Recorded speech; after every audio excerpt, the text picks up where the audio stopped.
Bienvenidos, señoras y señores. Bienvenidos, sangrones. It is time.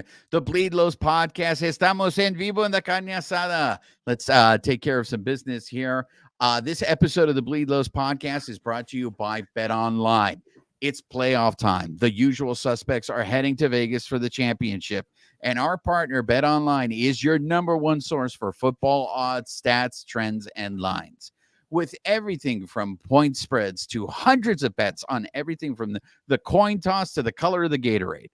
Bet Online is the number one source for your championship wagering.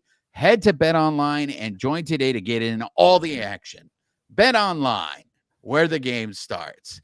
Bienvenidos, sangrones. Let's see who's joining us on the live here. JR. I think Canelo would like to have a conversation with you. JR coming in with Dodgers should sign Bauer for league minimum with incentives and embrace the true villain role. One of my favorite monikers here. I be stroking. That's right. You smash that like button. James Rodriguez, how are you? Mad Lad, we're in here. Simeon. Hi, everyone watching from home, staying warm and dry from the rain. Denny, what's up? What's up, Dodger family? Val Reyes, what's up, Bleed Lows family? Okay, all right. We got a lot of excitement here. So let's get right into it. A lot has happened as Dennis Gonzalez, right on cue. Hola, familia. Our hero, Kersh, is back. Now, I did not keep record of you guys on the live in terms of who wanted Kershaw, who was already saying we're done with Kershaw, turn the page. So I'm not going to sit here and point the finger at any of you guys, but let's start with the worst kept secret in Major League Baseball. Canelo, you've written about this, the Kershaw deal. Your thoughts, sir?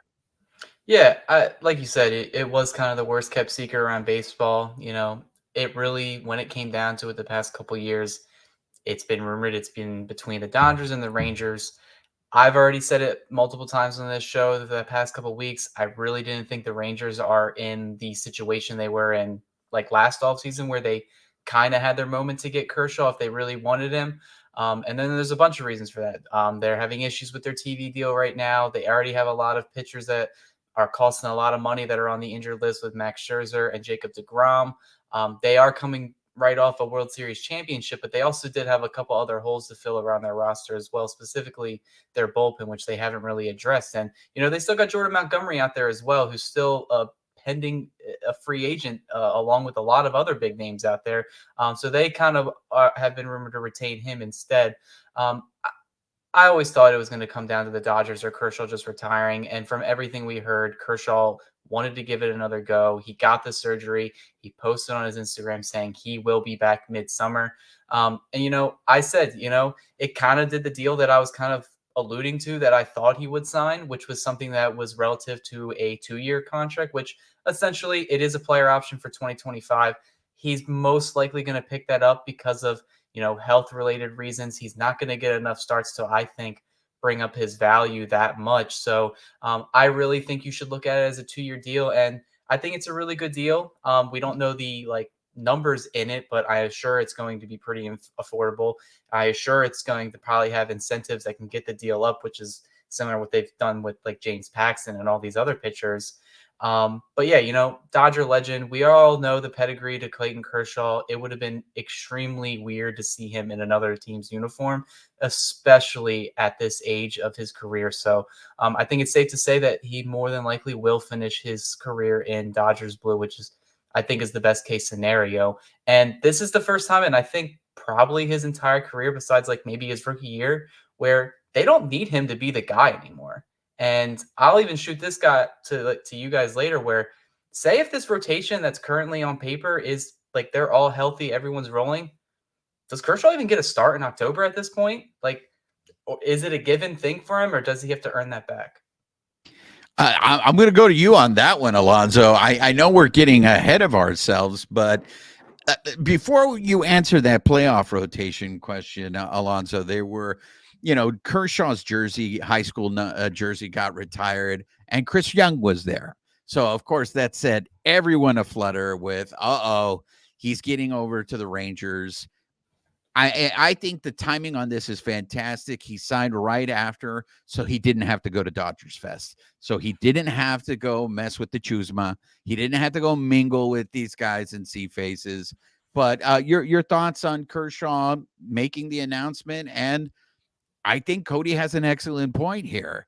I mean, right now there are a lot of numbers in the Dodgers starting rotation, and if everything goes as planned, where does Kershaw fit here?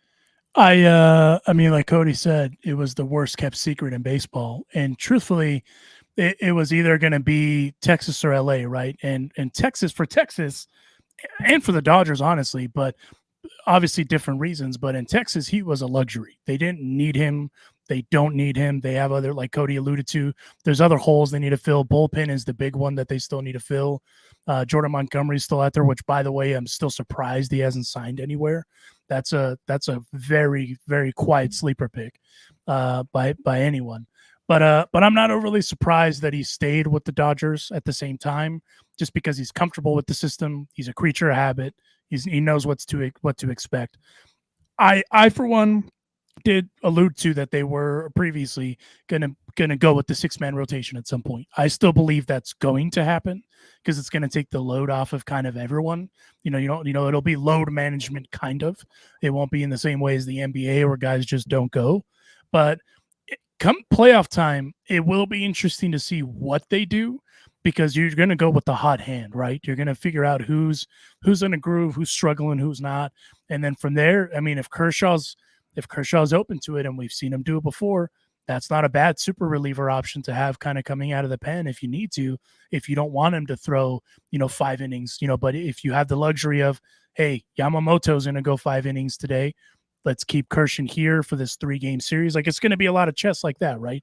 Where they're going to look at it to see the matchup game, the old matchup game that I know we all love as Dodger fans. So it's, but all in all, man, at the end of the day, this is good for Dodger baseball because, in my opinion, Clayton Kershaw is one of those guys that should only be in one uniform and go into Cooperstown wearing one uniform.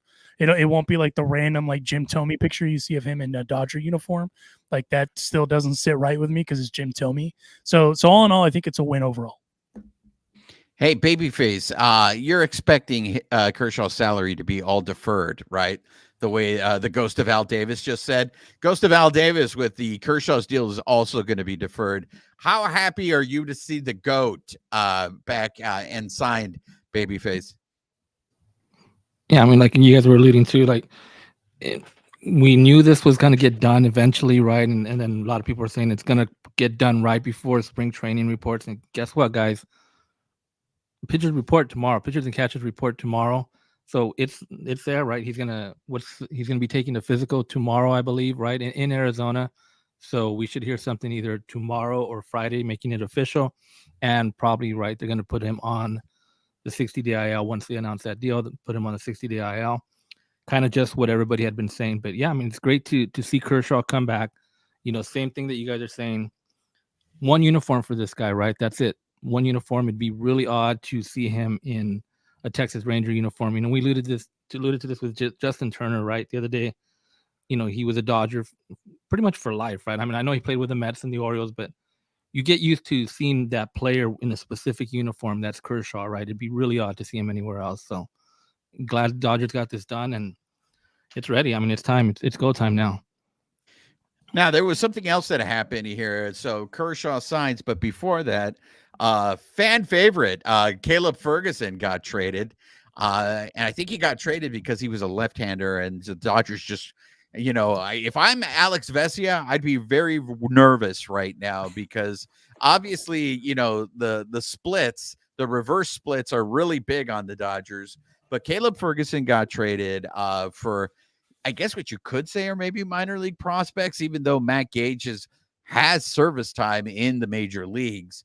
And then they went and they signed Ryan Brasier. Canelo, I have to say, the Ryan Brasier, the number surprised me because I thought he would get overpaid, especially with the season that he had last year, an ERA under 1. I thought someone would overpay him. Do you think the contract that he got was right? Yeah, I am 100% agreeing with you. I think when we got to the beginning of the offseason, we all think we all kind of thought that he may have just priced himself out of the Dodgers, not in the sense that they couldn't afford him, but they just didn't want to pay a middle reliever, the amount of money that he potentially earned himself with his stint with the Dodgers. So to only get him for at least minimum $9 million, he can earn up to $13 million with incentives in that deal. I think it is a bargain. And especially if he can be anywhere close to the production he put up with LA last year. He only gave up 3 earned runs his entire run in the second half with the Dodgers, and he was a force in the back of that bullpen that allowed, Evan Phillips to just settle in just for the 9th inning, and then you would have Brasier in the 7th or 8th. We got the Dodgers bullpen is a strength this year.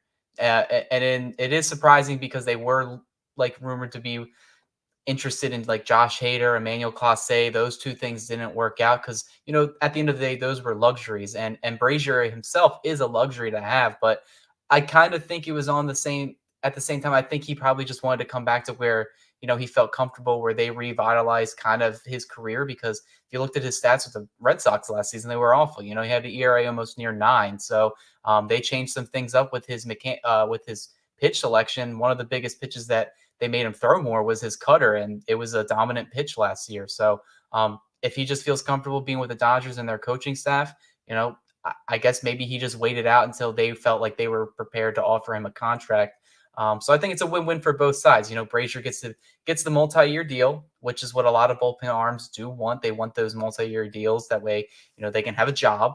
And then the Dodgers get a really good high upside late inning reliever for a pretty affordable contract. So, and then Caleb Ferguson, we'll touch on that as well. But I kind of think he just outstayed his welcome here. We kind of seen him go on a decline since his 2018 season, where it seemed like, could he be a starting pitcher? Well, no, let's move into the bullpen. He kind of struggled with walking a lot of batters, which is like the big no-no when you're a bullpen arm. And I really just don't think the stuff was there, And sometimes you just got to move on. Like, if you look at the numbers, Caleb Ferguson did have pretty decent numbers. A lot of Yankees fans are very excited that they got this guy because they kind of needed somebody to replace Wandy Peralta, who ended up leaving the team.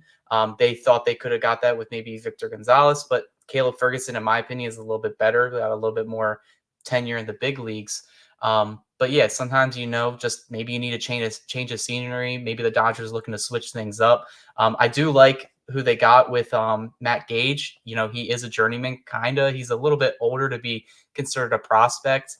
But yeah, he's another left-handed option that the Dodgers could turn to. And the big thing is that at least he has options. And that's the one thing about Caleb Ferguson. He was out of team options, and he was in his last year of arbitration. So it seems like the Dodgers are kind of doing some roster reconstruction in terms of who has options and who doesn't, because they got rid of Ferguson, who was out of options. They got rid of Almonte a couple weeks ago, who was out of options as well. So I kind of like the moves that they made, and I like Brasier coming back, and I like kind of switching it up with moving Ferguson out of the bullpen. Just a quick update for those of you on the live, and if you're listening later on the audio format, joining us on the Carne Asada tonight is, of course, you just heard Canelo and Alonso. La Princesa de Picolandia is, I guess, snowed out and won't be joining us. She's up in Yosemite, and I guess her Wi-Fi, I think she's losing internet connection, so she will not be joining us. But I do want to go ahead and take the time. Today is Happy National Girl and Women in Sports Day. So I was hoping that she would be on so we could give her moment. But because in typical fashion with life, of course, she's not on National Girls and Women in Sports Day. Alonso, following up on Brasier, and I know you've talked about this with Almonte, and so the Dodgers did something with Brasier, and he ended up having that fantastic second half of the season. But if you look at the back of his baseball card, it seems like it's 1 year he's fantastic. The next year, it's like, what happened? Are there any concerns, or is it going to be different for him here in Los Angeles? I think ultimately why this marriage made sense is Ryan Brasier was able to go into that Dodger pitching lab and kind of figure out what works for him. And so I know I'm still surprised he didn't sign a multi-year deal somewhere else. from the sounds of it, he was kind of just waiting to see what would happen, played it by ear. And this all kind of came about the way that it did. And I mean, good on him for waiting, because it's not a bad deal either for a reliever. But also for the Dodgers, if he comes back and is as productive as he was last year after they acquired him, that's a great situation to be in. Because even then, the piece that they got in Matt Gage, I am actually stoked about that. Get that dude in Mark Pryor's lab immediately. Like, he's already a lefty killer, kind of. Like, I know it's a sample size, but I mean, when you see the stuff that this dude has, it'll be kind of like a Ryan Brasier, the diamond in the rough kind of thing. And it's Friedman doing Friedman things, where he's looking for that weird, piece that no one's really paying attention to, and then you go out and you acquire it. To Cody's point, I do think Caleb Ferguson more or less just, hey, this just isn't going to work. We tried, it ain't working. You're on a decline. The analytics show us this is probably what happened. And that's why that deal went about the way that it did. But I do think again, to Cody's point, with the reshuffling of kind of pieces with options, these aren't bad options, because if they do call up Matt, Gage, he's got options to keep kind of going up and down for a bit. So I wouldn't be surprised if that happens. And even then, I think with Vesia, someone pointed it out, like, is this a year to put up or shut up? They have options. So it doesn't really have to necessarily be a put up or shut up situation where they can kind of intertwine. So I think, again, it's just Friedman playing chess, finding those pieces to make work, so that way it fills out the depth that they need going into the season. Yes, Roy Estrada, I did say Yosemite. One of the things, if you guys haven't caught on, is I like to mispronounce things just for my own entertainment. So I know it's Yosemite, but I'd like to say Yosemite. So La Princesa is in Yosemite. She is a regular out there. So unfortunately, she won't be joining us. I mean, you guys are really down on Caleb Ferguson. I'm not as down as he is. As I told my compadre, who's a Yankees fan, I think it is. And Canelo said, I think it's going to be a good pickup for the Yankees.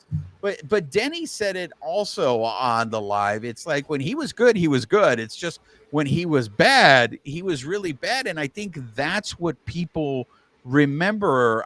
They remember the games, and especially towards the second half of last year, there were some rough losses. Now, I don't want to sit there and put it all on him, because I think he was also put in some rough situations, but he also didn't execute. But I think that's the lasting memory in Dodger fans, is those games that he blew. Babyface, do you have the video that I want to go into with Ben Verlander strikes again? Do you have the video, Babyface? No, let me cue it up. Let me grab it real quick. Okay, so for those of you guys on the live, if you haven't seen it, Ben Verlander gave a reaction to the Mookie Betts comments, the Mookie comments that I guess pissed off the rest of the world at Dodger Fest. And I know, Canelo, you saw this, and I know you said it too, Alonso. It's like, where is the lie? I myself do not understand what was so inflammatory, what was so controversial about Mookie saying, hey, when teams come in here, it's going to be like their World Series. And I feel like that's been the case now for the last 4 years. So for people to go off on Mookie saying that, that's a crazy thing to say, I don't understand. Ben Verlander had a reaction to that. I'm going to have you guys listen, watch it, and then we can go in on him, because I have some thoughts on that.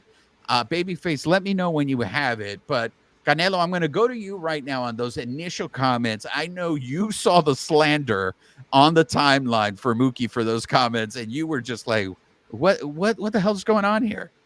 Yeah, I don't really understand what was wrong about what Mookie said. And I retweeted it kind of immediately after someone else, I think they quote tweeted saying, or posted the video just saying yikes. And I said, where's the lie though? Where is the lie? So I don't see what the issue was with it, but, and with Ben Verlander, he said he wanted to get in the good graces of Dodger fans. In the video we're going to watch in just a couple of seconds, I don't think that's a great start to get off to it, but yeah, I don't really I didn't have any issues with what he said, because, and I'll even kind of go to ask Alonso about this, like, I'm on the East Coast. When I see the Dodgers come on their road trips over here, we usually, like, those are pretty sold out games. Like, people go to watch the Dodgers not only because of the guys they have on those teams, but because it is the Dodgers. It is a date that people circle on their calendars. I know Phillies fans, they said, oh, Dodgers are coming in July. We should all go to LA. Let's go watch it. Those are going to be good games. Will they be necessarily like World Series atmosphere type games? The players may see it that way. Let's beat the best team on paper. So that's what I think he means. All right, I got it. Yeah. All right, here we go, guys. It's going to be the other team's World Series. I mean, it is what it is. It's what we signed up for. I really, really like Mookie Betts. This is a ridiculous statement. This isn't a football season where there's 17 games. This isn't any other sport. It's baseball, where there's 162 games. So you mean to tell me that the Colorado Rockies are going to come into town on July 28th, and it's going to be a Sunday day game at 1 o'clock? Actually, it's a kids' day, so let's 11 o'clock start, 12 o'clock start. It's 95 degrees over at Chavez Ravine. And you mean to tell me that the Rockies are going to get up for that game because that's their World Series? I just think it's a ridiculous thing to say, on top of the fact that you had last year Dave Roberts guaranteeing a World Series. This is a team that can't get out of the first round of the playoffs. He's just being aware of the situation, right? The Dodgers are officially the villains of Major League Baseball. They are the team that has a target on their back for every single team that is going to play them this season. And that is, I think, the base of what he's trying to say here.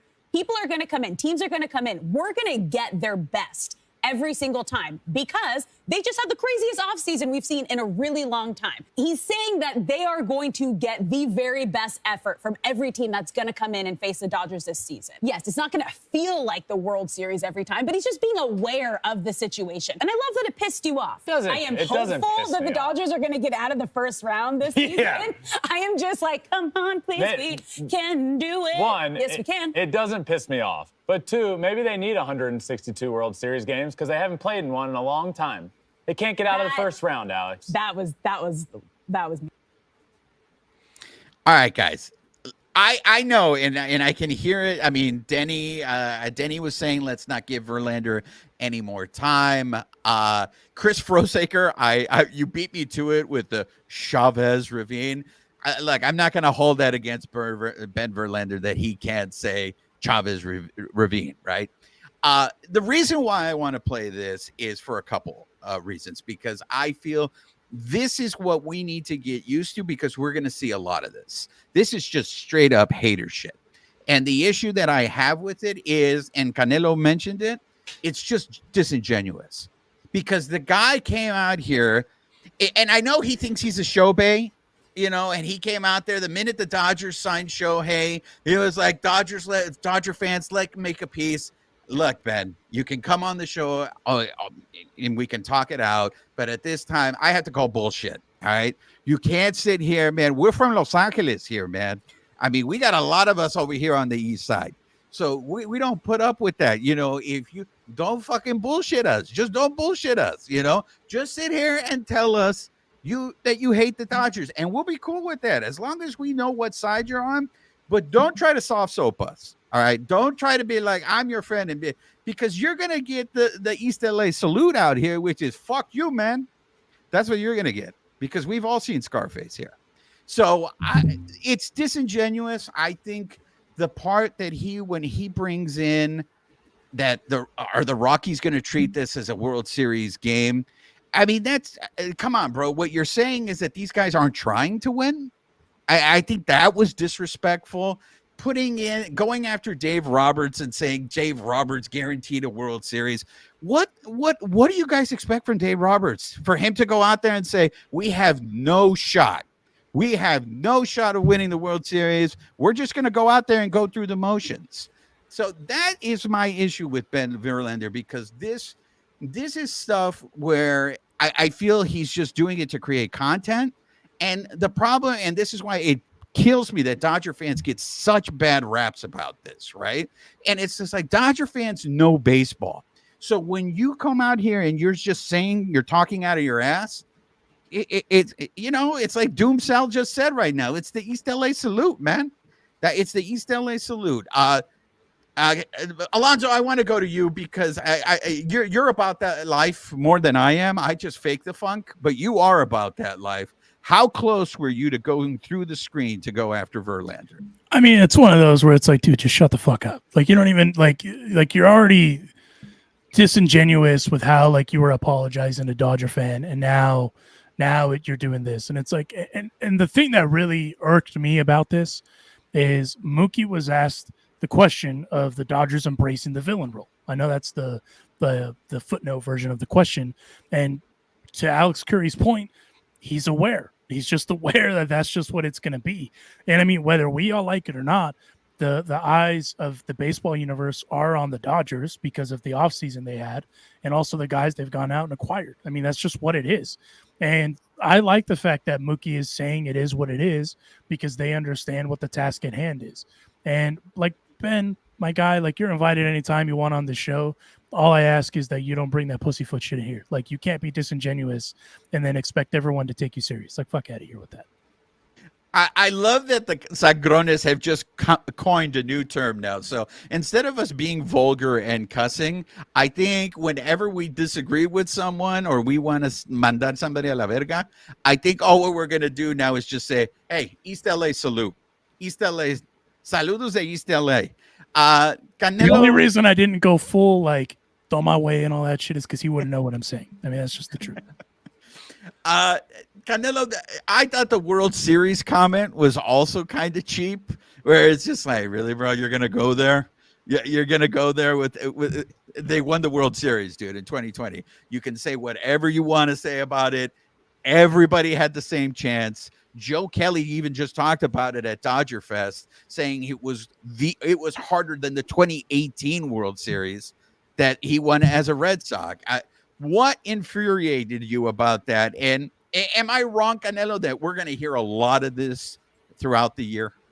Yeah, honestly, the whole tirade with him ending on the World Series, like they haven't played that many games in the World Series in a while. Neither of the Atlanta Braves. They've also had 2 straight years of first-round exits, but you don't hear anybody talking about that. Over here in Philadelphia, where I kind of am close by, I hear about it because they joke with the Braves fans about it all the time. Dodgers are only 3 years removed from the 2020 World Series. 3 full seasons wasn't that long ago. In terms of the Dodgers being the villain and kind of being the face of whenever a failure, pretty much. Anytime anything happens where they don't win at all, they're at the face front. They are the joke on it. Probably since 2013. At least my entire time of seriously watching Dodgers baseball, that has literally been my life. So I'm on the East Coast. If the Dodgers lose, they lose in the first round, they lose in the championship series, they lose in the World Series, people come after me. They come after me with memes, whatever. So, yeah, it's just something that, the current Dodger players, they know it. They know the situation. And I think that's what Betts was alluding to throughout that entire, fan fest event. He's not saying that it's the World Series. He's just saying, how I forget her name from the show, but basically saying that they're going to get the best from all these teams around the league, which you should get, especially. And don't take a team, like you said, Juan, like the Rockies. Obviously, we know they're not in the best situation in terms of competitiveness, but don't say that they're flat out not going to try, because that's a disrespect to the Rockies themselves. That's a disrespect to the MLB product as a whole anyway, if a team's not trying. But yeah, I definitely have an issue with the World Series comment at the end. I don't know what's Ben Verlander is going to do when LA heads to Houston this year, and I think Fox is covering one of those games, and then say that these 2 teams meet in the World Series again. I don't know what's going to happen. Is he going to love Shohei, or is he going to go love back to his brother or something? I don't know. Yeah, I mean, I think, like I said, we have a new segment. Whenever we disagree with someone, I think we're just going to call the segment the East LA Salute, and so they know what we really think about them. At this point, I want to throw a big shout out because I saw Jose Ayala on the live here. We got to meet Jose Ayala at Dodger Fest, and it was so great. When you recognize some of these names, and I see the same names on here. But when you actually get to meet them in person, he is the patron saint. He is El Santo of the Bleed Lows podcast. So it was so great to see him. And what I loved about it is when we were walking out of the stadium, Jose saw us, and the way he greeted us, he was like, "Hey, Sangron!" It was awesome. It was so great. Babyface, I want to get your opinion on here because I think of everyone here, I think you're the one that has the strongest dislike for Ben Verlander. Did that clip make you your blood boil? I mean, what I liked about that clip is I think Alex Curry like really put him in his place, and Alex is welcome in the carne asada anytime she wants. I mean, she told him how it is. I mean, when you go to the stadiums, what do you hear in San Francisco and San Diego now? What do you hear? You hear beat LA, right? You don't hear beat Chicago. You don't hear beat Oakland, right? There's this disdain for the Dodgers, right? And everybody wants to beat the Dodgers. So what Mookie is saying is exactly correct, right? Especially now, every team is they want to win this $1 billion. They want to beat this $1 billion team, right? Every time they want to go out there and say, hey, you know what? We can play with these guys, so we're gonna want to beat them. So what he's saying is absolutely correct. And for what Verlander's saying, like, I just wish it would have been Shohei that would have said that. Because then what would Ben Verlander do, right? What would he do then if Shohei says that, right? So I mean, you guys just hit it on the head. Everything that Ben Verlander said from when Shohei came to the Dodgers, I want to make amends, I want to be friends with you guys. Then he, comes back and does stuff like this. It is what it is. Yeah, and Michael Negrete, you have a point. Look, no one is saying that. I mean, Michael says Oakland is already beaten. Look, the Rockies actually are projected, and we're going to get into PECOTA later on, but the Rockies are projected to win less games than the Oakland A's. So we all know that the Rockies have already been eliminated, but that doesn't mean that they're not going to go out there to try to beat the Dodgers. Like, to them, it would be, if they end up beating the Dodgers in a series, let alone, let's say they sweep a series, you don't think that's going to mean anything to the Colorado Rockies or their fans when they know they have no prospect of going to the playoffs or anything like that?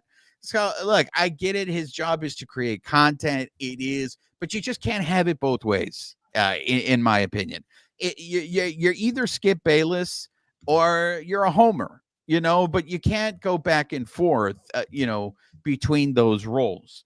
I want to segue to something that Max Muncy said, and it was because Babyface and I know, I think, Denny, you were also at Dodger Fest. We saw, the Babyface and I saw the Shohei experience. And what was fascinating to me was Shohei was moving around the stadium, and he not only had police alongside him, he had security, he had Dodgers PR. I mean, this guy had an army around him. And I know Max Muncy, how many people did Max Muncy say Shohei had around him, Babyface, for security? He said he had something like 30 people around him. I don't think it was 30, but it was definitely up there. But this is, I think, I always said, I think the players need to get a little used to this Shohei experience. I have friends who are Angels fans who have told me when the Dodgers signed Shohei, you have no clue what's coming. Canelo, did you see any of the coverage in terms of, like, I mean, people were there to see Shohei, but it's like you couldn't get to Shohei. Yeah, I mean, just looking at the coverage, it looked very similar when Joe Biden comes and visits Wilmington, Delaware. Traffic backed up, there's Blackhawks in the sky, snipers in their nests, Honestly, I guess it is what the Dodgers signed up for. He's not just a player, like, he's just an icon, whether it's in the Japanese market, the American market, he is the bread and butter player that the Dodgers, he is the face of the franchise now, and he will be for the next 10 seasons. And that just brings a lot of things. They need the extra security because of how popular he is. There's some crazy people out there, you don't know who's out there, and they're going to protect that one player. Plus, how popular he is, so many people are going to want to talk to him, ask for autographs, selfies, all that. But from all indications, Ohtani is definitely not that guy. Ohtani, from what I see, he literally just eats, sleeps, and breathes baseball. Literally, after FanFest, that dude took a plane or a car ride straight to Arizona to go start training in baseball. All the photos we've seen of just him working out at the stadium, kind of secluded from everybody. That's just who he is. Some people just don't have that personality to be that open. And I feel like that is who Ohtani is. And because of the player he is, he gets that extra security. So I am interested to see how other players view it. From what I've read and seen with Angels players that he's played with, I don't think they bashed the guy, but they did say it was a bit of an adjustment. So are the Dodgers prepared for that? I think they're a little bit better suited than the Angels were, just because they're the Los Angeles Dodgers. They are a perennial NL pennant contender, World Series champion. They are one of the most well-known franchises around the world. So I think they'll adjust to it a lot quicker than other teams. So, but it is something to look out for. It could be a storyline. It could not be. Could just be something we're talking about. I want to address so far the leader of the comment of the night so far, Dennis Gonzalez. If Shohei would have said that, Ben would have committed seppuku. So that would have been interesting. Alonzo, Doomsow has a very interesting question, and Dave Roberts mentioned this a little bit at Dodger Fest in terms of what's the batting lineup for the Dodgers. So there was, I think he was literally calling out names and getting the fans' reaction to this. So I think the belief is that it would be Mookie, then Shohei, and then Federico. But I think there are numbers to support that Federico is better in the 2 spot. So what way would you go with the lineup? Who would be your top 3? Mookie, Freddie, Shohei. Like that just makes the most sense. And then you protect Shohei with like either Will or Max kind of on the back end. And then, from there, James, Teoscar, Hayward, and Lux is probably the way I would go. As your kind of everyday lineup, quote unquote. I mean, as we know, will Hayward play every day? I don't know. I don't think so. But even then, I mean, you have options there, right? So, I mean, that's the way I would go. And I mean, truthfully, either way, you're kind of damned if you do, damned if you don't as a pitcher, because you got to pitch to 2 lefties and you got to kind of figure out which one's doing what, right? Because if Mookie's on, you still have to figure out that chess game. So it's a great problem to have. So it wouldn't surprise me if that's the way they went. Canelo, how would you go with the lineup? Yeah, I actually, when I gave lineup predictions on X and kind of like thinking in my own head of like what I would do. I think we talked about before where if you look at the OPS and all the advanced numbers between Freeman and Ohtani, they both hit significantly better in the 2 hole, but there's only 1 spot. So I ended up in my head just putting Ohtani in that spot just because it kind of gives you Freddie Freeman with more power. But I could definitely see why they want to have Freddie Freeman in the 2 hole where he's more of just an all-around hitter. Betts, he also is just a really good hitter too, brings a lot of power. He's never going to give up the leadoff spot until he's ineligible to even play at that high of a level. So I think it's just a foregone conclusion that he gets number 1. And then you really can't go wrong with however you order them. So if it's going to be Betts, Freeman, Ohtani, that makes the most sense. I definitely agree with Alonzo. I assume Will Smith will be the cleanup hitter. And it depends on who's pitching. If they're going to stack lefties, if it's against a righty, they're going to stack righties if it's against the lefties. And they want to kind of play that matchup, which that's how the roster is currently built right now. So I definitely, the lineup, it's definitely going to be something Dave Roberts is going to have fun playing with this entire season. So yeah, that's what I agree with it, but I kind of probably would have went with Ohtani at second. Babyface, your thoughts on this lineup? Because isn't the adage now in Major League Baseball, you want your best hitter instead of hitting in the 3 spot, you want them hitting in the 2 spot because you want him to have as many at bats in a game. So what would the lineup look like for you? Yeah, I'm trying to track down a tweet I saw earlier that kind of it was asking the same thing, and he originally had Mookie, Freddie, Shohei, but he looked at like the OPS numbers, and Shohei is significantly, I mean, he's a lot better in the 2 hole at the 3. I mean, his numbers are still ridiculous in 2 or 3, but there is a drop from 2 to 3. And in Freeman's case, there is a drop, but it's a lot less. But still, it's significantly high. I mean, there's still it's crazy high numbers, but there is a case for Shohei to be in that 2 spot and then Freeman in the 3 spot. Yeah, I think I saw something similar to that. It was a tweet a while ago, and they kind of talked about that, which is where I think his OPS, Shohei's in the 2 hole. I think it was almost like a 1 dot. Yeah, and then compared to one. a 3 hole, it was like 800 or 880, something like that. So you're not really losing too much production, but the Dodgers are kind of seeing like Shohei is a power bat. So I guess if you want your power bats traditionally, I guess, to be 3 or 4, but Ohtani's not going to bat 4th because, like you said, Juan, you want those top 3 guys to get at least 4 at bats every single game. In the 4 hole, there's a likelihood that you don't get that opportunity. So at least every given day, these top 3 guys are going to get 4 to 5 at bats, which is what the Dodgers want. In regards to Dodger Fest, I just real quick, because Roy Estrada brought something up. So Roy says here that MLB Loud Out Radio podcast has a Braves announcer and a Rockies announcer hosting the show. And every chance they get, they hate on the Dodgers. Braves announcer brought up that the Braves had 80,000 sign up for their fan fest. The Dodgers, by all reports, had 35,000. And look, I don't know if actually 35,000 showed up, but when we were there, when Babyface, when you left the stadium, did you have a hard time getting out? It took me a lot longer to get out of the stadium than last year's Fan Fest. Yeah, it felt like I was leaving after a game, and I stuck around for whatever 30 minutes, and it still took me, I think, like 30, 40 minutes to get out from Dodger Stadium. So, those either go to games, it's tough to get out when everybody's trying to get out. That's the same situation I was in on Saturday trying to get out of the stadium. What were your overall thoughts on Dodger Fest, Babyface? Yeah, I mean, we were in the bullpen with the media, so we didn't get to go out into the crowd. So I did want to go out to kind of see what it looked like. They sold 35,000 tickets. So I wanted to see if it looked full on the field. But from this year was a little different setup. Last year we were in the right field. This year we were in the left field.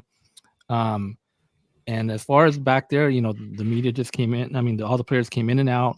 I thought it went pretty smooth. There was some stuff going on with all the media started crushing when kind of before Ohtani came in. But I think overall it seems like there was a success. Everybody that went seems like they had a good time, and it was pretty successful. Look, we're not going to talk about the media on media crime that took place at Dodger Fest, because I don't think the guys on the live are interested in all of that. I do think it's interesting. A very good point that Denny brings up, and that is the Dodgers limited tickets to Dodger Fest. So they only sold 35,000 because that's how many they wanted. So if they didn't put a limit, who knows how many people would have shown up to that thing. But Denny had a good time at Dodger Fest. I be stroking. I was curious about, you said Fan Fest food prices were no joke.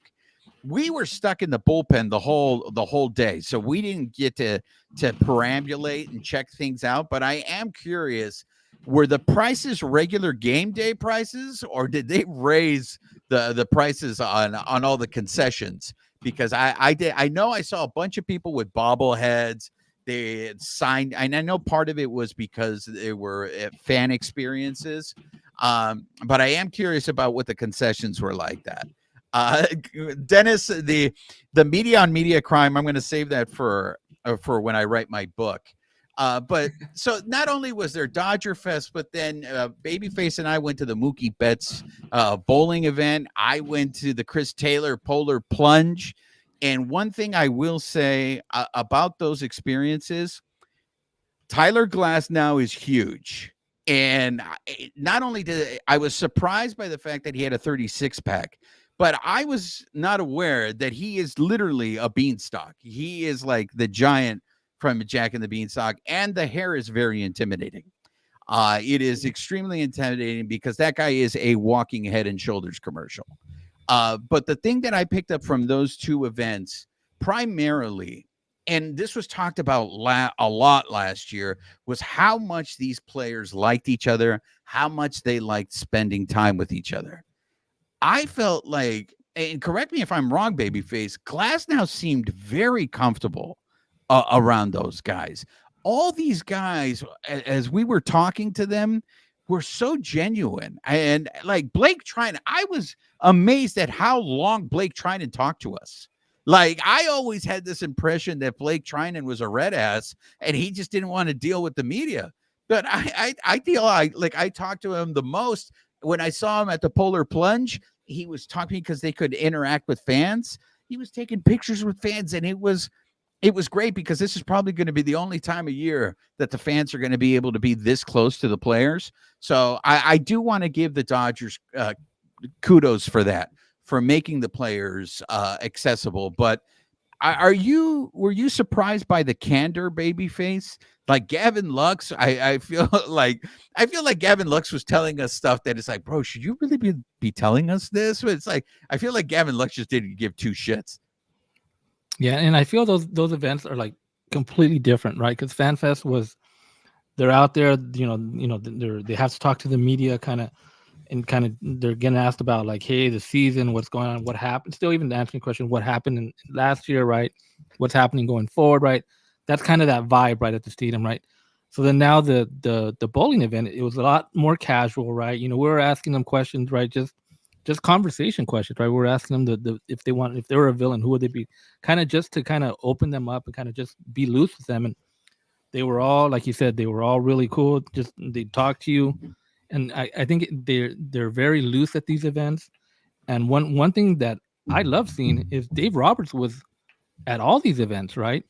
So you have your manager there with his boys, right? With his guys, right there, like being a part of it.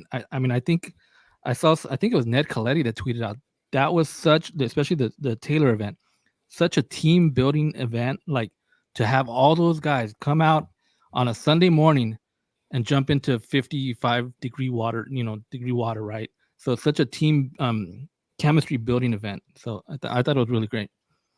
And about that, they were all right in front of the ocean, ready to jump in, and they refused to jump in because Mookie wasn't there yet. Mookie was running late. So the minute Mookie shows up and they see Mookie, freaking Bobby Miller and Brusdar Graterol could not wait to jump into that water. And then all hell broke loose. But I thought that was so surprising that they were literally, and Dave Roberts led it. And you're right. Dave Roberts was at the Mookie Betts event. Dave Roberts was there at the Chris Taylor event. You could see why he's a player's manager. So I think it was really great to see all of that. And then the last thing I just want to put out for you guys, what I learned this weekend. Actually, there were two things that I learned this weekend. One is Babyface and I got to talk to Pedro Guerrero. So Canelo, I don't know if you were aware of this. I talked to Bobby Miller. Bobby Miller and I talked about Pedro Guerrero. And then at the Mookie Betts event, there was someone there that got Pedro Guerrero on FaceTime, and Babyface and I got to talk to him. So that was fantastic. I wanted to share that with you. And then I found out that friend of the carne asada, James Outman, is part of the Stalloner's Club with me. So it was fantastic. And I can't wait next time I talk to James to see if he saw Cobra, because Cobra is an underrated Stallone movie. I'll die on the hill on that one. So, hey, we got a super chat here from El Santo, the patron saint of the Dodgers, of the Bleed Lows podcast, Jose Ayala. Guys, I work in Delano, and the hate for the Dodgers up here is unbelievable. First place I work, and where you can't even wear a Dodger hat. Saludos, sangrones. Saludos, Jose. Yeah, look, we just got to get used to it. And all the fans, I think, love it. They're totally embracing it. But if you guys want to see the Fan Fest coverage, the coverage from the Mookie Betts event, the coverage from the Polar Plunge with Chris Taylor, that's all available on our YouTube. Make sure you guys are subscribed to the YouTube and check that out. I want to segue to the PECOTA projections, because I know this makes Canelo very, very happy being able to nerd out about numbers. Can you give us an update on these PECOTA projections? Yeah, if no one, it's probably the most popular projection out there in terms of, baseball. They always release their yearly projections, and those actually change throughout the course of the season. So, and it's based off team performance and then individual player performance. So throughout the season, you'll see them give mid updates. You can go on the website live, kind of checks it each day. It could change. But yeah, so they released it for their preseason spring training. It does start this at the end of this week for the Dodgers. So it's getting real, guys. So 2024 is coming up now. And the Dodgers, I wrote an article today on Dodgers Beat, if you guys want to go check that out. And the Dodgers are projected to win over 100 games, which for projections like these, they're usually pretty rough when it comes to, the win models. So usually a good season in these projections would be anywhere from like 95 to like 97 wins. So to get over 100, that means the talent that's on those teams is good. And to put it in perspective, if you look at the rest of the list, which I also put in the article, they're the only teams that projected to win, I believe, over like 95 games. The next team is the New York Yankees. Every other team is below 90 with around 80 to 85 wins for the competitive teams. And they're projected to run away with the NL West again. They did run away with it last year when it was on their B squad, I guess, which is probably why with the offseason that they had this year, that they're probably projected to be just as good, a little bit better than the Atlanta Braves. Unfortunately, they aren't projected as the World Series favorites in that model. They're narrowly edged out by the Atlanta Braves, who have a couple ticks above them. Not too sure why, because the PECOTA projections has the Dodgers scoring more runs, more wins, and pitching kind of even out across the board. But I think it's safe to say that it's definitely a two-team race in the National League like it has been the past couple of years. It's just that the Braves and the Dodgers haven't figured out the first round of the new playoff format. So hopefully things change this year, but you never know what you're going to see. But it's always interesting to see what PECOTA predicts prior to the season, because interesting enough, I look back at the previous couple of years and the Dodgers actually exceeded the projections 5 years in a row. And that's on their current streak of winning over 100 games every single season besides the 2020 year. And I just put that up from Roy. Thank Roy. Thank you. Just paid Juan's salary for the night, so I appreciate that. Breaking news, another super chat from Roy Estrada. Wow, I think that's like the biggest super chat we've ever gotten. Roy, bless your heart, man. Thank you very much. Dodgers World Series in 24, embrace the hate. And Ben Islo, salute. There you go, Roy. Roy gets it. We're making it happen. I want to read some of these other comments. Mr. Seabad, I hate the movie Cobra. My high school ex dumped me after seeing Cobra. It's a scar that I cannot remove. I'm so sorry, Mr. Seabad. I was just so unaware that I triggered you with Cobra. I think Cobra is just a ridiculous movie. It is gratuitously violent. But that was a movie that was on HBO all the time. And I'm a Stalloner, man. I'm part of the Stalloner club. Dennis Gonzalez, Cobra is basically what Beverly Hills Cop was going to be when Stallone was signed to that movie. Dennis Gonzalez is a movie guy because he's absolutely right. That is what Cobra was supposed to be. It was supposed to, because Stallone was supposed to be in Beverly Hills Cop. It was offered to him first, and then Eddie Murphy got it. So, Dennis, you get a point for that, my friend. Let's before Sandra. Okay, I'm going to save your question for later. I want to go back to this PECOTA thing with Alonso. Alonso, the crazy thing about PECOTA is that it's usually pretty accurate and spot on. So, I mean, if this team ends up just, I hate to say this, just winning 100 games, is that going to be looked at as a disappointment? Because they're a super team, right?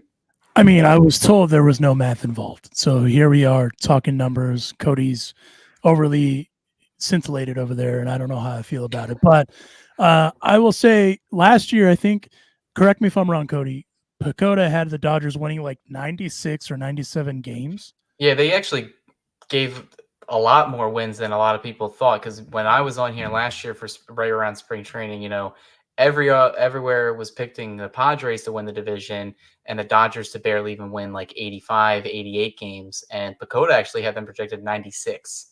And then they ended up exceeding that, winning 100 games even last year. So that goes along with them just 5 years in a row. They've been over the projections. They actually were projected 1 year to win over the 100-game mark as well, similar to this year, and that was 2022. And they ended up winning 111 games that year. So blew past that number. I think so. The thing that it's always intrigued me about PECOTA is they're usually within a few games, whether it's to the losses or to the wins. I mean, I think if there is any team that we can ever just say, hey, they're gonna win 100 games, it's the Dodgers. Like this roster, assuming everyone stays healthy, knock on wood, it's one of those where it's like, yeah, I could see them winning 100 games. I mean, I wouldn't be surprised if they won 95, if they won somewhere in there, but I wouldn't be surprised if they won 105. I mean, that just kind of tells you how good this team is going to be and how sky high the expectations are.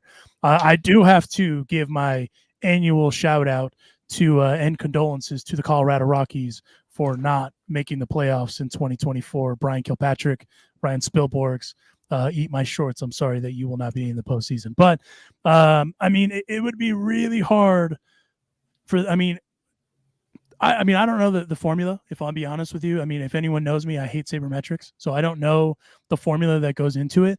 But, I mean, I think these are all pretty spot on. The one thing I will say, if the Braves are as good as they're projected to be, and if the Dodgers and the Braves meet up in the postseason, that's going to be a banger. Super stoked on that. But outside of that, it could go either way. I mean, I wouldn't be shocked if they won 105 or 95 or anything in between. I do want to, by the way, my favorite part of the season, I think, is when the Dodgers play the Rockies and we have Brian on the show. I love listening to Brian because he's a Rockies fan and all he does is shit on the Rockies, yes, and especially their owner. Yes. And it is just a fantastic comedy routine that I look forward to every year. So I can't wait until we get Brian back on. And by the way, over the last 48 hours, we have an interview coming next week, but over the last 48 hours, the Rockies have caught so many strays in our group. And I feel so bad for those fans, but they've done it to themselves. You poor bastards, you Rocky fans use. So I think that's a first. I think the nominee for the Danny Duffy Award in this episode is the Colorado Rockies. So that might be a first. But Michael Negrete, Juan wants Glasnow's hair. Damn right I do, sir. I got lost in his blue eyes. It was like I was looking at Paul Newman. And when I talked to him at the Mookie Betts event, I did ask him about the Cillian Murphy resemblance. So I had the balls to call him Oppenheimer to his face. So there you go, ladies and gentlemen. Wait, that's how you say his name? It's not Cillian, it's Killian? It's Killian. It's the Irish. The Irish, man. Go figure them. And someone on our YouTube chat, they told us that we enhanced his blue eyes in that video. No, those are his eyes. Those are his blue eyes. Make dreamy eyes. They're just dreamy on their own. Get lost in them. Yeah, for sure. I want to welcome Akira Sano on the live. Hey, Dodgers, I'm watching from Japan. Hola, amigos. I appreciate the attempt to the Espanol, Akira. Welcome. Hope you join us from this point on. All right, let's go to Sandra's question real quick. Sandra, Alicia's not on because she's been snowed out in Yosemite and she doesn't have internet access, so she could not join us. But Sandra, I'll send to my I'll tell her you said hi. So Sandra's question here is about the bobblehead and the prices. What do you guys think of the prices Ohtani's bobblehead night? I saw a lot of people complaining because Babyface, correct me if I'm wrong, I believe the cheapest ticket for that night is $98. Is that correct? And that's not even counting fees, right? Yeah, it's in the 90s, high 90s. Look, when we were down in Monterey Park and we were talking to the fans, it seemed like none of the fans were upset about the prices. They were willing to pay whatever it cost. They knew that the micheladas were going to be expensive. I think they're saying that now, but if this team doesn't win the World Series, I think people are going to bitch and moan. Sandra says those ticket prices are for the reserve. So those of you in the chat, I mean, you let us know what you think about it. Alonso, I mean, you pay. I mean, this is capitalism, right? I mean, we can't complain, right? No, I mean, and also, I mean, they're going to have to pay the guy $700 million. It's a business decision, right? So supply and demand, it's a part of the deal. I mean, again, the Ohtani effect isn't just, the target on the team. It's also, the cash registers recouping the revenues. I mean, that's a part of the deal. So I'm not overly surprised. That's what it is. Is it an Ohtani tax? I think we can call it that. But at the same time, let's be real here and bring it down to reality. What did we expect was going to happen? Yeah. I mean, you're absolutely right. Canelo, do you? I know you're on the East Coast, and what do you care? Because you're going to pay like Washington Nationals prices to go see the Dodgers. So this doesn't faze you at all, right? Yeah, no. I mean, when I went to LA last year for opening week, I attributed to the Ohtani fund. Me and my friends, those $30 margaritas, they weren't cheap. When we were down on them, my friends are Phillies fans. They said, "Hey, this is for the Ohtani fund." And I said, "Exactly. So get some more beers, get some nachos, get the Dodger dogs. Let's go back to our seats." So yeah, I mean, it's in terms of like baseball's unique just because they make so much money off of food more than any other sport, and especially alcohol. Like these brewing companies like Budweiser, all of them, they make a killing at these baseball games. I think it's actually a standard rate for those beer prices across the league, because I think in LA, like it's a little bit more with the taxes, but it was very similar to like Citizens Bank Park in Philadelphia, where I'm like paying like 16, 18 bucks for a premium can. So it's expensive, but if you're a Dodgers fan, you're going to pay the prices, because at least they're putting a good product on the field. If it's the Oakland A's that are doing this, that's why they have attendance issues. So it's a thing you kind of have to, weigh your decisions on. And, Alicia brought up as well, they raise the prices every year. Inflation increases every year. It's just the period of time in American history that we're in right now. So if the $20 beer is worth a World Series championship, in my mind, I'm doing it. Or you can just pregame like I do. Michael, I don't think you got the news. I don't know if you were on the last live, but we have a Danny Duffy Award, and that award is for the person who catches the most strays on the show, because Danny Duffy catches the most strays on the Dodgers. So that's why we have a Danny Duffy mention. It's the Danny Duffy Award. A couple of you guys have brought this up, so I don't know how much you guys want to go into this, but I know Canelo saw it. I don't know if you saw it, Alonso, but Trevor Bauer really seems to be. Am I wrong saying it's desperate, Canelo? Yeah, all fair. I shot you the screenshot I had, and look, I'm fine with Trevor Bauer. I know the baggage that he brings. I'm still following him on social media. I still occasionally watch his YouTube stuff, because I think at the core, Trevor Bauer is a very smart baseball player in terms of like baseball. I think he knows the game. He knows how to pitch. He does a really good job with kind of coaching a lot of players throughout the league. A lot of people take advantage of the stuff of his little, like training area that he uses. If you look in any of his vlogs with the other guys that he's playing with, there's a lot of former players and current players that are working with him. So obviously they don't have a mind, but you got to think of it as a business. Obviously, he put on X today saying that no team even gave him an offer. He said all he's looking for is major league minimum with incentives. Even if it's just major league minimum, he'll take it. I think when he put all this on social media, I think it does look a little desperate. And I said, shouldn't Rachel Luba be doing this? Like, shouldn't his agent be like kind of putting his name out there to these clubs? And if that's the case where he's not getting offers, maybe it's his agent's problem. Like that's her job. That's what she should be doing. You've kind of seen over the past couple of weeks, I would say even months now, where he's kind of going on I won't say an apology tour, but he's going on a tour, kind of trying to clear his name, get his name out there, talk about his story. But, I think at the core, most teams just aren't going to take a risk on it. And especially, it's not like he's a pitcher like that's under 30, like he's in his 30s, and teams aren't going to commit years or even money along with the baggage. Because even if you return to LA, you're going to alienate like a quarter or a third of the fan base just right off the bat, just by signing him.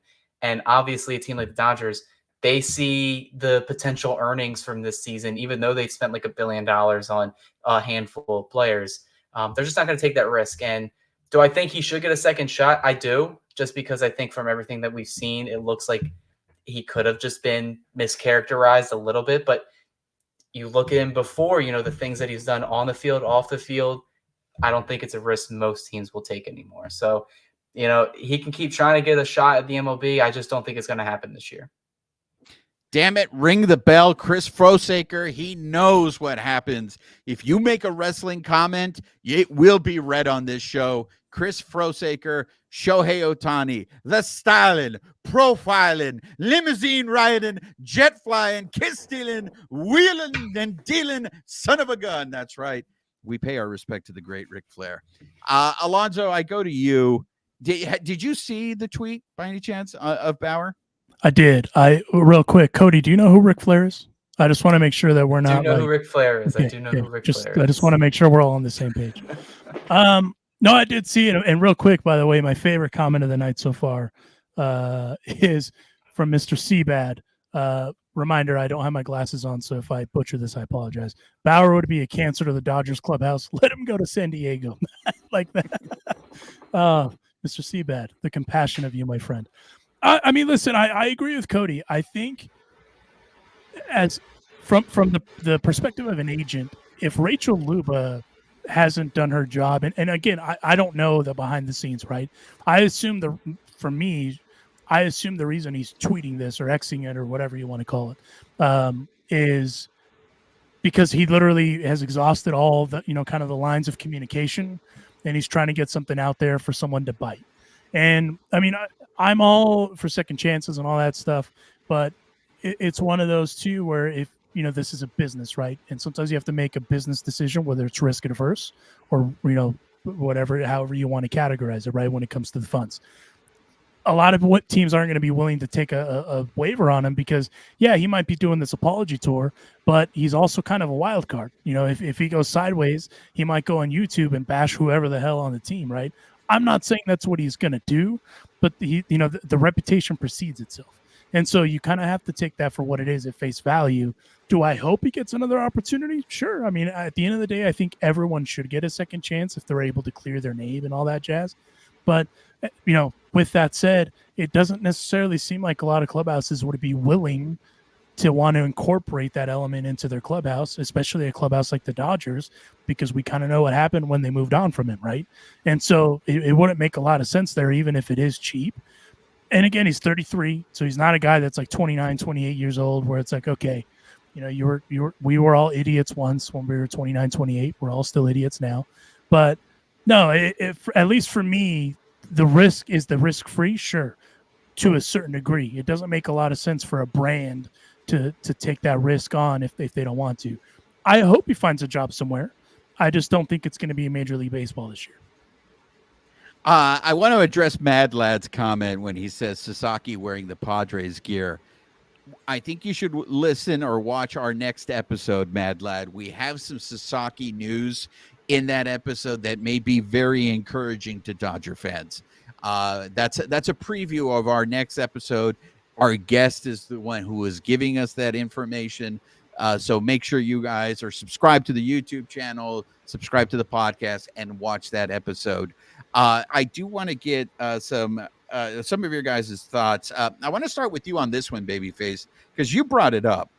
It seems like we saw all those people working out at Dodger Stadium. James Outman told us that there was already a group working out in Arizona.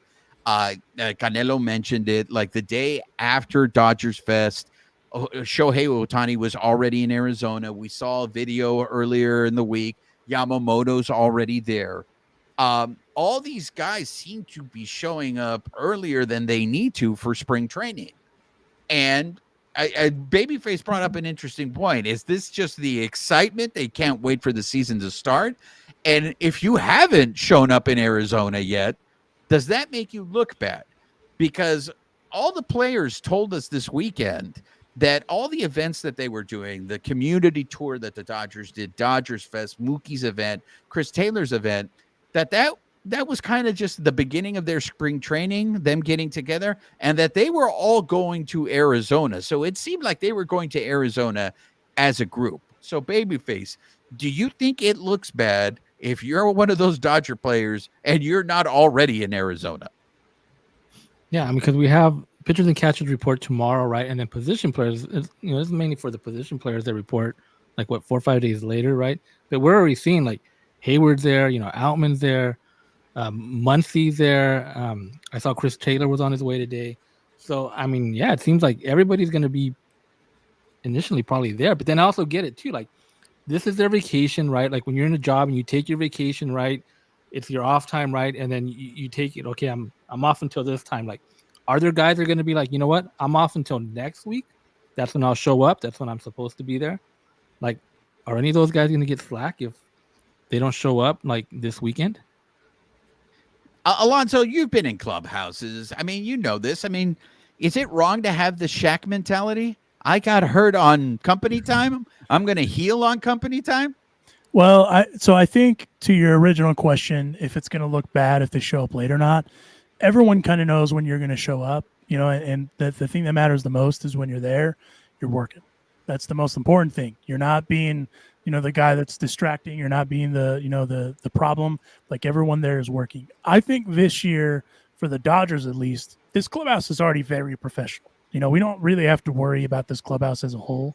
I think this year is an outlier year because there's a lot of excitement, you know, because Shohei's there, Yamamoto's there. You know, they went out and got Teoscar Hernandez, and they've added these other pieces. So everyone's clearly excited. And now it's to the point of, hey, we've talked about this a bunch. Let's get there now. And as James Outman talked about it, you know, it seems even in the group text, it all seems like everyone's, you know, a little more engaging ahead of the season than usual because like Babyface said, it is vacation. You want to take that time away because baseball is a grind. It's a very long grind. It's a marathon. And so I think this year, again, is an outlier year. But I do think just seeing the interactions of the team, not only do I think they're very united, I think they're very hungry. And that's why I think all in all, this is just going to be a super exciting season of baseball. Canelo, come on in on this. Yeah, I agree with Alonso. I think as long as I don't think it matters if they're there early, as long as they're there on time and then the time that they're there, that they're putting in the 110% effort to, you know, for the season and to get ready, because we all know what's at stake right now. You know, we've went through back-to-back postseason losses in the first round. Obviously, after the moves they made this offseason, it is World Series or bust mode for this team. So you need everybody in with the same mindset from day one at camp. Personally, I also agree with Alonso. I think this year should be an outlier year where I think all these guys should be there earlier. I think they should be earlier to just, you know, based off the excitement. I think they should be there earlier to get ready for, you know, everything, kind of get positions set, roles set, talk to the team. A lot of new faces. So you want to get, you know, I'm glad that they did these events a little bit before camps broke out. That way they can all at least talk to each other a little bit. We know they talk to each other over the phone, but it's a lot different, you know, when you get to finally meet someone face to face. I think that's big. You know, someone that's played sports all his life, you know, especially competitively in high school. And like, you want everybody to have the same mentality going in when the season starts. You know, a lot of the people, they start working out in like January, February, getting ready for that season, and then you go into it right there. So I think from everything I've seen on social media, though, it looks like 100% that everybody on that team is ready to finally get this season off to like starting, because, you know, we've seen Gavin Lux working out, we've seen Bobby Miller working out, we've seen Walker Buehler out there. Obviously, Ohtani probably lives at the stadium. So everybody else, we're going to start seeing everything on social media posted on Arizona. Like Roger said, I've already seen a couple players post on their social media accounts as well, saying that they're pretty much heading there. And that gets me as a fan excited, because that's, at the end of the day, that's the people that are going to judge the things they see, because they're not in the clubhouse. They're going to judge the things that they see. And if they don't see a player there early, I guess they could come off a type of way. But I think it's a good time to, like, you know, like Alonso said, outlier year. Well, and the other thing I'll add to it, I've said it before on this show, Shohei Ohtani is the Babe Ruth of Japan, right? I mean, that guy that we did the interview with says that a few times. The only other dude that I can think of that we can all kind of correlate to what Ohtani is Leo Messi. Not just like image-wise and all that, work-wise. Like, those are guys that you're just not going to outwork. And I'm really curious. And Yamamoto too. Like, Yamamoto's a hardworking dude, but he's also got a unique way of working. So I'm really curious to see how that rubs off on these guys. Because like you said, I mean, Shohei Ohtani is not only an outlier, a unicorn, all those adjectives that you want to put on him, but no one outworks him. The one thing everyone's always said is that dude works the hardest of anyone. And so that in itself, I'm sure is going to, like, some of these guys are going to get there like, oh, I thought I worked hard. Damn, like Shohei works even harder than me. And that just sets the tone for the clubhouse. So that's what I'm excited to see, because I think they've all bought in. I think we can all agree they know what the situation is. We got to win or bust. That's just where it's at. But that's, kind of 10% of the thing, because you have all these other things you got to do. And the first one is get through spring training healthy, but also put in the work to kind of, have it all the pieces get together. I am stoked to see that, especially with these guys that went out and got, including your boy Glasnow. Juan. Last one on the way out here, guys. This rumored talk about the Major League Baseball players maybe playing in the Olympics. Babyface, do you have the graphic on that? Right now, I'm not crazy about the idea, and the reason I'll tell you guys right now is I'm much more invested in the World Baseball Classic than I am in the Olympics, and I think that's the same thing. And Alonso, you could probably speak better to this than me, but I feel like, they play football in the Olympics, and I don't feel like anybody cares about that. Like, it's all about the World Cup. Now, if you're going to send amateurs, you're going to send the young kids, the minor leaguers, yeah, by all means. But I don't think we should be sending major league players to the Olympics, especially since we don't even know if baseball. I know baseball is going to be in the next Olympics, but after that, we don't know when it's going to show up. So here's the graphic up there. For those of you listening on the audio, I'm just going to read it out. The Major League Baseball players could play in the 2028 Olympics. It would be 6 or 8 nations, 5 or 6 day tournament in mid-July. The Major League Baseball All-Star Game could be held or canceled for a year. Reduce the regular season to roughly 158 games. And those are the proposed ideas. Then the process is the Players Association open to hearing any formal proposals. Olympic committees could assist with player insurance. Any plan requires approval of the Players Union. Right now, I'm telling you, with these proposed ideas, losing the All-Star Game, I don't think that's good for Major League Baseball. Canelo, I throw to you. I'm going to completely disagree with you and everything basically about this. When I saw Roger mention it to me, I think at the end of the day, winning a medal in the Olympics is way bigger of an impact than it is in the WBC.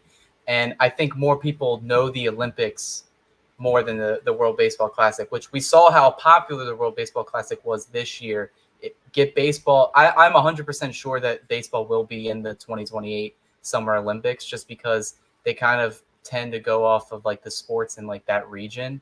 And obviously I think that's going to be their big showcase is hey, let's get baseball going in here. The big thing is I 100% know they're not going to do 58 games. They're not going to shorten the season. We talked about that last time. So the Players Union will probably shoot that down. The owners, they probably want more games so that they can get, more revenue from everything else at the stadiums. I don't know how you would go about it. I think the best way, if they did approve it and you still do 162 games, maybe do the week of All-Star Week, basically make it from Sunday to Sunday, get a whole full 7-day period of days off. That's the only way it can really work, because it's really only a 4 to 5 day break realistically.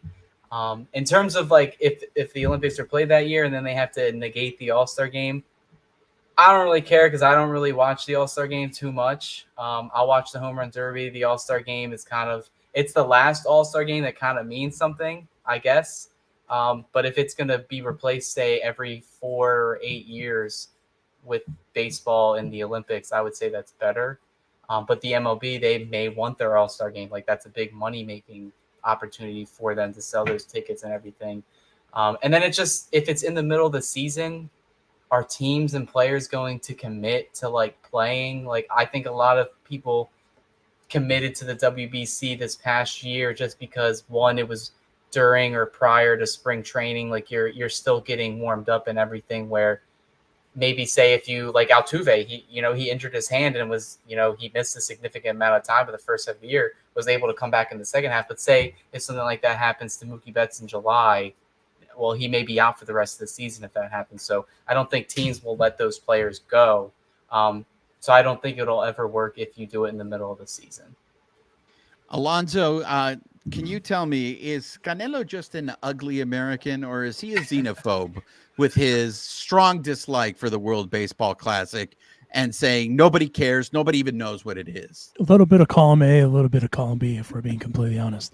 So I think I agree with Cinnamon. No way that they shorten the season. No chance in hell, in the immortal words of Vince McMahon, poorly timed. I think the MLB All-Star thing, the reason I think that they would be okay to hold it is because the Olympics are in LA. That's the only reason I think they'd be willing to be like, okay, we'll let this one go, because they're clearly going to do it at Dodger Stadium, and they'll probably do it down in your parking lot cesspool down there in Anaheim, Quan, where they'll have the two stadiums kind of do that. And I think I think it would be good for baseball, because the caveat with world football is obviously in the summer they're off, like in Europe, the major leagues, whereas here baseball isn't, the dog days of summer. And so I think they would be willing to make the exception for this. And if it goes to plan, it wouldn't surprise me if they kept it for, Olympiad in the future. But I think the reason that this is kind of coming to a head now is if the Olympics weren't in LA, I don't think they'd even be looking at it. I mean, I straight up think that's just the reality.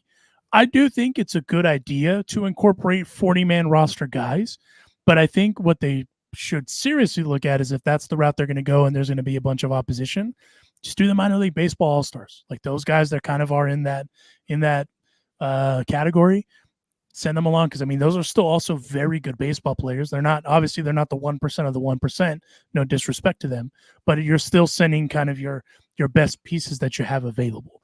And so I think there'll be some sort of a compromise, with that as far as it goes. But everything else, I feel like is a reasonable kind of proposal to make that work, because at the end of the day, they want to highlight baseball and grow it. And obviously that's why you have a Shohei on a pedestal, right? So why not go out there and do that? Because if Japan's going to participate and they're going to send their best guys, why wouldn't the American leagues participate in that as well, right? That's just my thinking. A couple of comments here. Roy Estrada, maybe we send the Rockies so they have a chance to win something. I would be down. I would be down with sending the Rockies to play in the Olympics. Michael Negrete, I think you're going to win the Danny Duffy Award today, and that is Vince McMahon is hanging out with Danny Duffy, never to be seen again. Well done. Well done. Akira Sano, Sasaki is willing to join the Dodgers. He just can't wait 3 years till he turns 25 years old. His parents pushing him to do the major league. That's a great preview for our next episode. We have some Roki Sasaki talk on that, addressing what Akira is talking about. Babyface, you get the last word on this Olympics. Yay or nay? Do you agree with these proposals? No, I mean, I'd love to see it. I mean, I think it also would help in growing, the WBC, which obviously Cody doesn't think exists or anything. I think it exists. Let's ease it here. I just think the Olympics are bigger. I think once you put the Olympics, I mean the baseball back in the Olympics, it's. I'm sorry about Toby Keith, Cody. Go ahead, babyface. It's gonna grow that international game, right? And they're gonna see the excitement from the Olympics, and that can translate over to the WBC in years. But also, like, my thing is, well, who's gonna go, right? I mean, I think players would have to kind of declare, hey, I want to play, and maybe instead of the regular all-star voting, you only put the guys that have said, hey, I would like to participate or whatever, and then you just vote for those guys to get your team to go over. But but they're not going to shorten the season. But I think it's a great idea. I think it's a win-win, I think, for MLB, the Olympics, and like I said, even WBC. By the way, Cody, Boo This Man is from a movie called Half Baked from 1998. So if you don't recall that, that's where it's from. All right. All I'm going to say is I don't want to see any of you guys at the WBC anymore. Especially Cody. I don't want to see I any never of you said guys. I hated it. Just like how Juan didn't believe Roki Sasaki was real, you don't believe the WBC is real, and I dislike that. I love Mad Lad. What did the Rockies do to keep getting cooked? Again, I think that it's a clear-cut winner. The Rockies win the Danny Duffy Award on this episode. The real question is, what didn't they do? That should be the real question. Bro, I we can't should wait send the till- Rockies to like represent America and the A's to like represent Japan, and let's just see how that goes. That would be awesome. I mean, I can't wait until Brian comes back on the show. Chris Frosaker, I'm all for the WBC. Last time I watched the Olympics, Hulk Hogan was champion. Oh, boo this man. Boo this man, the puka maniac. And that was Chris is right. That was the beginning of the scourge that has haunted this country for almost 40 years. 40 years. That was the beginning of the end 40 years ago. Beginning of the end. So that's going to do it for this episode, guys. We want to thank you for joining us on the live. As I said, we have a special guest on our next episode where we're going to be talking about Roki Sasaki. It's going to be some international baseball talk. So, I mean, make sure you're subscribed to the podcast. Make sure you're subscribed to our YouTube channel. Yo ha sido su servidor, Juan Rabines, de parte de mis colegas Canelo and Babyface and Alonzo. Nos vemos para la próxima. This episode of the Bleed Lows podcast has been brought to you by betonline.ag, where the game starts. Nos vemos.